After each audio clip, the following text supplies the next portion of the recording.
தமிழக வெற்றிக் கழகம் தற்பொழுது ஆட்சியை அமைத்திருக்கின்றார்கள். தமிழ்நாட்டின் முதல்வராக ஜோசப் விஜய் அவர்கள் பொறுப்பேற்றிருக்கிறார். பொறுப்பேற்று தன்னுடைய ஆரம்ப உரையை அவர் நிகழ்த்துகின்ற போது தமிழகத்திற்கு, தமிழக மக்களுக்கு பல செய்திகளை அவர் அதிலே சுட்டிக்காட்டியிருக்கின்றார். அதிலே குறிப்பாக இந்த அரசு நிகழ்ச்சியிலே வந்தே மாதரம் பாடல் ஆரம்பத்திலே பாடப்பட்டிருக்கிறது. வந்தே மாதரம் சுஜலாம் சுபலாம்.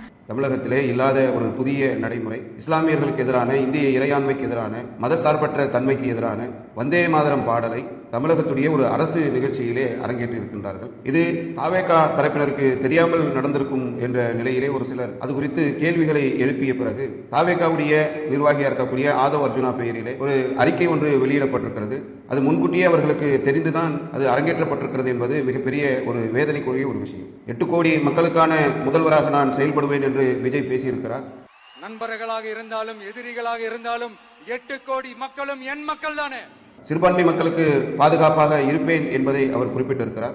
ஆனால் இஸ்லாமியர்களுக்கு எதிரான கலவரத்தில் இஸ்லாமியர்களை அடையாளம் காண வேண்டும் என்பதற்காகவே உருவாக்கப்பட்ட வந்தே மாதரம் பாடல் மதசார்பற்ற தேசத்திலே ஒரு அரசு நிகழ்ச்சியிலே ஒளிபரப்பப்பட்டது என்பது மிகப்பெரிய ஒரு கண்டனத்திற்கு உரியது என்பதை நான் இந்த நேரத்திலே பதிவு செய்கிறேன்.